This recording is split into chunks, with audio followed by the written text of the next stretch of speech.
the surface of the land, roots trap water from the flowing mud, extracting precious nutrients and minerals. These elements, when combined with sunlight, create the diverse living systems of our planet.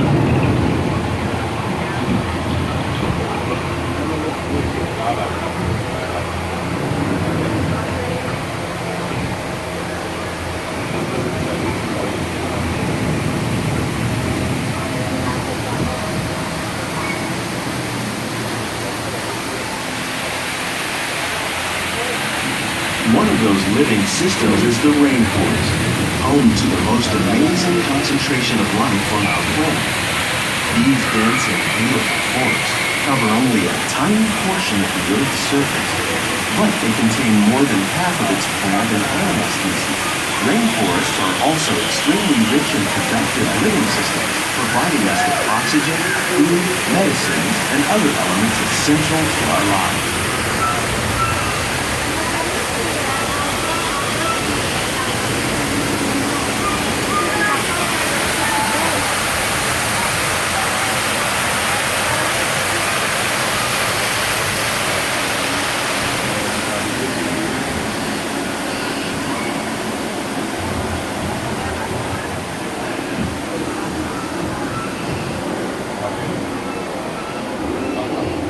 In the desert, nature has created a very different, but no less beautiful living system. And while this arid landscape may seem lifeless, it is very much alive. The plants and animals that have learned to survive in these harsh conditions make use of what little water they can find and avoid the scorching rays of the relentless sun.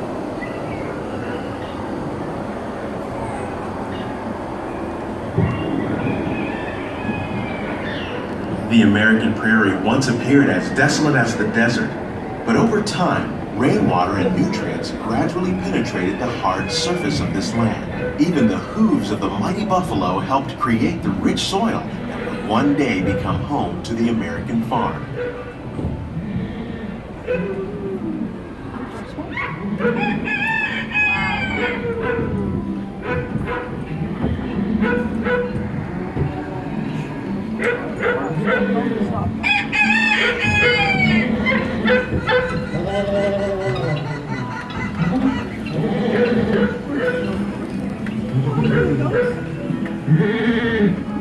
Of all the forces at work on the land, humans have had one of the most profound effects. The need to produce food for a growing world led to the enormous use and sometimes overuse of the land. In our search for more efficient ways to grow food, we often fail to realize the impact of our methods.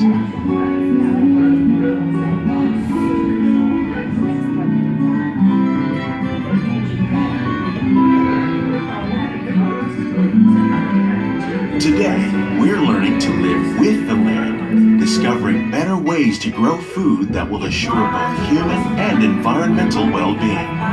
Vegetation containing natural fertilizers, we can enrich the soil without the use of chemicals. In Saudi Arabia and Mexico, we're learning to produce food on desert seacoasts by developing and planting crops that thrive on salt water. Here at Epcot, we're learning to reduce the need for pesticides by using natural predators like ladybugs and wasps to control pests. In Japan, we're learning that by adding composted leaves and other plant material to our soil, we can reduce the need for fertilizers.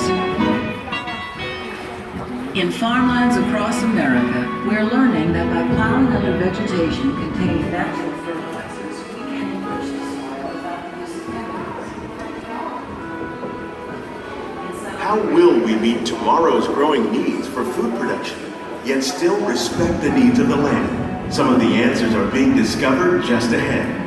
To help us maintain these carefully controlled ecosystems, and for your safety, please remain seated in your boat at all times.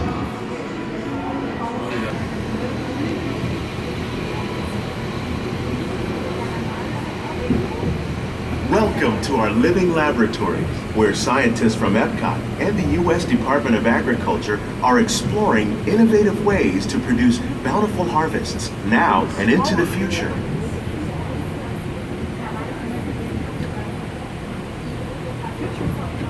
The tropics are home to the greatest diversity of plants on the planet.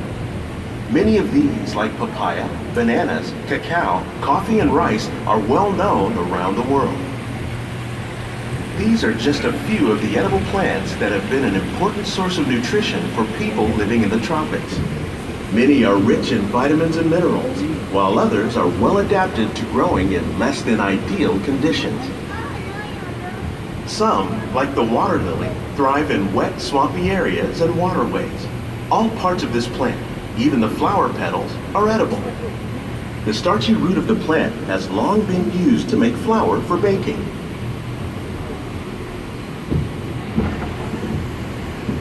One day, many of these lesser-known tropical plants may be as important as the bananas growing on both sides of the boat.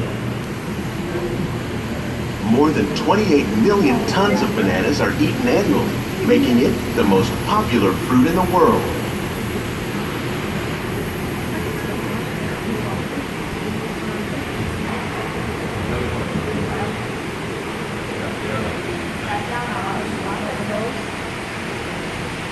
When we mention farming, you probably don't think of fish. But fish farming, or aquaculture, accounts for nearly half of all the seafood consumed globally. Tilapia, bass, and catfish, like the ones you see here, are three of the more popular crops raised by fish farmers. The sustainable system we're using here recycles the water in the tanks. As a result, we're able to save millions of gallons each year. Our small fish farm produces nearly 5,000 pounds of fish each year to serve in restaurants around Walt Disney World. Innovations like this one can play an important role in our efforts to produce bountiful harvests and still protect natural resources.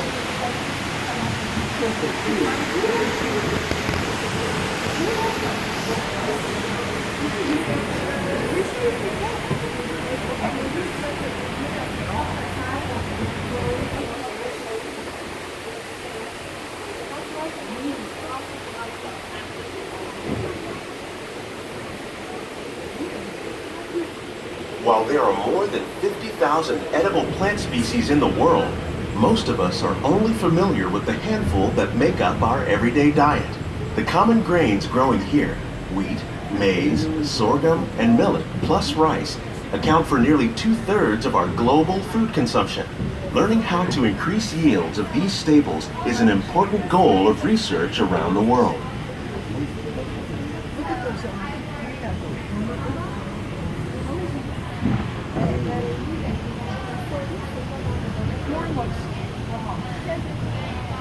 These plants are definitely on their way up.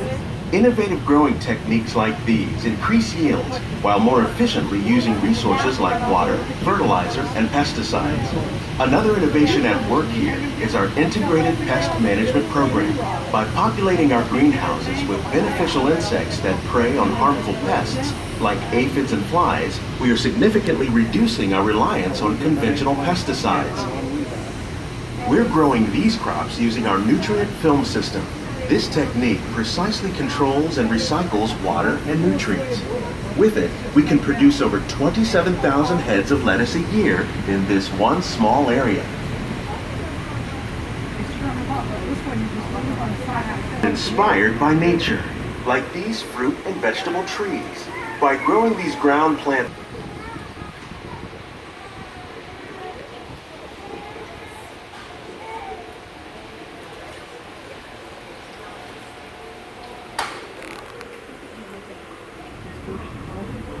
the future of agriculture may include innovative ideas like this vertical growing system.